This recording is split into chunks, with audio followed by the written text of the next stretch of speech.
Ethiopia, tenacity through togetherness. Throughout Ethiopia's rich history, they have faced many challenges.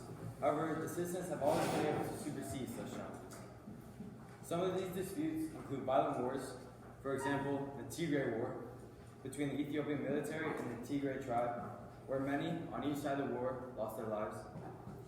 Also, Ethiopia has been battling against its arid land as agriculture has never been able to prosper in the way that the poor country needs it to.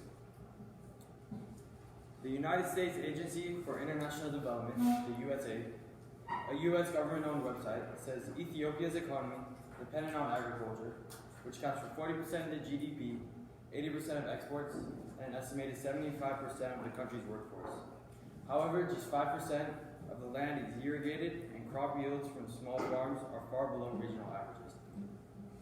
How have Ethiopians been able to overcome all this? Ethiopia's communal tendencies of adapting together, philosophical togetherness, and positive customs and cultural practices that have been passed down through generations help them supersede all these negative things in history in their own ways. An example of adaptation and plasticity in Ethiopia is how Ethiopian farmers are using ancient indigenous methods to combat land degradation, soil erosion, and global warming. Ethiopia has a very arid landscape, making farming extremely difficult. Also, Ethiopia is very susceptible to global warming and climate change as a relatively poor country and one that is very prone to droughts and floods. However, methods are being used in Ethiopia, specifically in the forests, to combat climate change. Yosef Maru, a researcher at the University of Dilla in Ethiopia, in his study on the Gedio community in Ethiopia using indigenous forests to combat climate change, found that sacred forest patches have very promising potential to support the combat of climate change with adaptation methods and conservation and maintenance of some of the natural resources and ecosystems. Early in this article, Maru explains that these sacred forests are playing a large role in carbon sequestration, furthermore enhancing the methods Ethiopians, specifically in the Gedio community, are combating climate change. These methods have been passed down and evolved and adapted through these farming families to keep these family farms thriving. This is very similar to what is stated in Julia Watson's TED Talk. Watson studied the Khasi people from northern India, adaptation methods, and the conditions that they live in, which she claims they receive the most rainfall during their monsoon season than any other place in the world. Floods cut off travel between these forest communities, and to adapt, they fuse tree roots together from trees as they are growing to create bridges in the same ways that they did 1,500 years ago, claims Watson. This is similar to Ethiopian farmers' methods to combat the conditions and the methods used to combat climate change, because they all show ways that different groups of people are adapting to their conditions using methods that have been passed down communally through history. Ethiopians' togetherness and positive philosophy in their communities help them persevere through events that might damage other groups of people. An example of their positive philosophies is Ubuntu. Ubuntu is more of a general African philosophy, mostly in the sub-Saharan region. Ubuntu more or less directly translates to I am because of we. This shows the togetherness of the Ethiopian community and how they can take responsibility for others' wrongdoings and actions in general. According to Denny W. Abadir, who is a political scientist and professor before his passing, the rejuvenation of the philosophy of Ubuntu is therefore important because it provides Africans a sense of self-identity, self-respect, and achievement. It enables Africans to deal with their problems in a positive manner by drawing on the humanistic values that they have inherited and perpetuated throughout their history. Abadir explains how the implementation of the Ubuntu philosophy in Africa in general has helped them stay positive through many challenges that they face. Furthermore, Ethiopians can find hope in themselves and enjoying being themselves through Ubuntu, as demonstrated by Nebuchadnezzar. More specifically in Ethiopia, Ubuntu helps people put aside their differences and come together as one. This shows the selflessness of Ethiopians because they think of themselves as a community rather than individuals, further strengthening their relationships and connections with one another.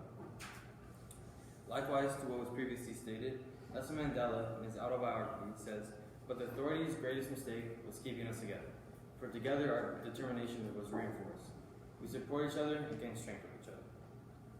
From this, it can be inferred that the prisoners worked together in unity as a team against the forces by filling in for each other's weaknesses, furthermore bonding them together as one identity. Many similarities can be seen between this philosophy and the philosophy of Ubuntu, as they both encourage working together in harmony and facing adversity as a team. By coming together as Ethiopians, they become one singular force rather than independent, isolated individuals, connected through spirit and heart. This evidence shows that Ethiopians demonstrate their togetherness and selflessness through the broadening Ubuntu philosophy, which helps them through even the most difficult of circumstances.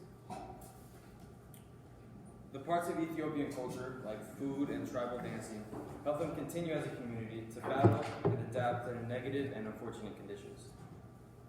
Ethiopian culture, which is still being demonstrated today as it was many years ago, is very complex and dense, consisting of many different rituals, like dancing and celebrations, many different foods, like wat and injeri, and uncustomary to outsiders forms of showing respect, like feeding one another during meals. All these parts of their culture demonstrate their inseparableness as they weave them together like their traditional clothes are woven together to create intricate patterns and designs expressing positivity. Samuel Mahaffey, a former independent consultant with a PhD dissertation work with the Taos Institute PhD program on relational presence,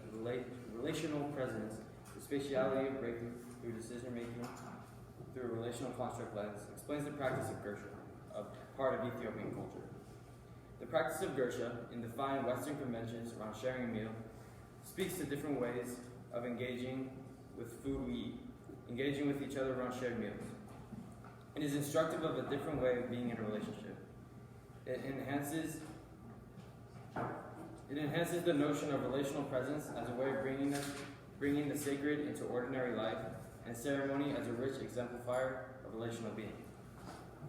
Gersha is the act of feeding another person, which is very common in Ethiopia at all mealtimes. As Mahaffey explains, Gersha is an action implemented into Ethiopians' daily lives to demonstrate their respect for one another in all relationships.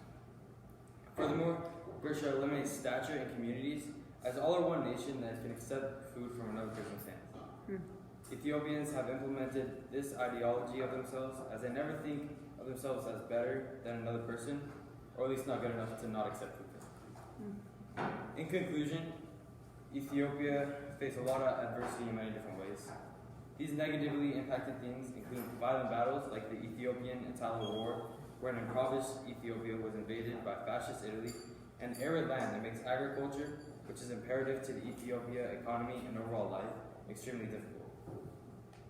However, Ethiopia gets prospered in its own ways through communal tendencies of adapting together, philosophical togetherness, and positive customs and cultural practices that have been passed down through generations. Thank you.